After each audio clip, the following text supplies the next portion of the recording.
Okay, so let's go on to some vocabulary now from chapter 1, and there's loads of good vocabulary in this book.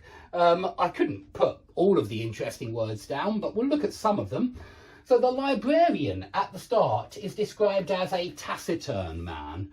And if you are taciturn, you're not very talkative. Yeah, you prefer perhaps to stay quiet. And you would expect a librarian to be a taciturn man. You wouldn't expect a librarian to be talkative. Now remember, it's always silence please when you're in the library. So the librarian is a taciturn man.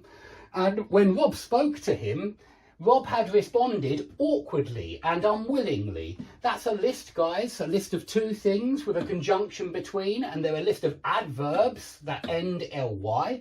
If you do something awkwardly, you do it, you feel very uncomfortable when you do it. You do something uncomfortably, and it's a kind of more a mental discomfort than a physical discomfort. Yeah, it's when you feel awkward, you feel uncomfortable in the situation that you're in, perhaps shy, perhaps embarrassed, and perhaps that's why he found it hard to talk to the librarian. So Rob had responded awkwardly, you know, with a lot of discomfort, and unwillingly. Now, when you are unwilling to do something, you don't want to do it. So unwillingly, another good word for it is reluctantly.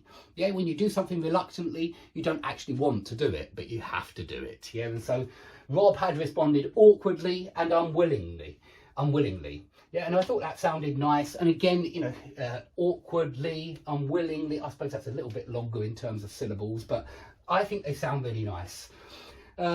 So he became aware of his dirty and dishevelled appearance, adjective and adjective appearance. Yeah, so it's again nice and parallel.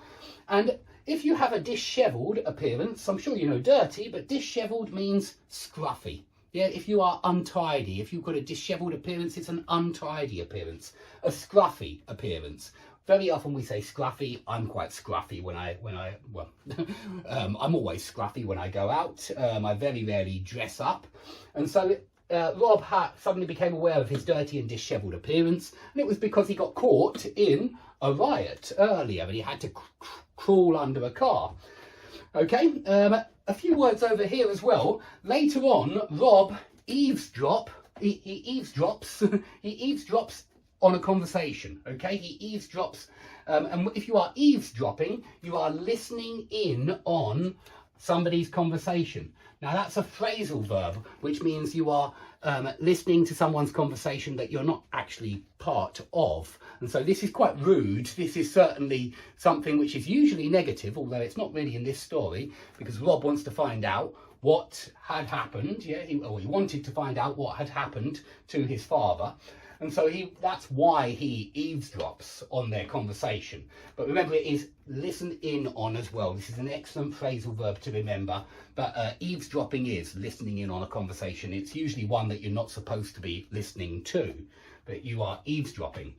Rob was put up at his neighbour's house. His neighbours put him up, which just means they allowed him to stay at their house. Yeah, because because his father had a problem, yeah, had an accident, they allowed Rob to stay at their house. They put him up. Rob was put up at the McNeely's house. Yeah, Mrs. Keneally and Mr. Keneally. And so that's put somebody up, accommodate somebody, let somebody stay at your house.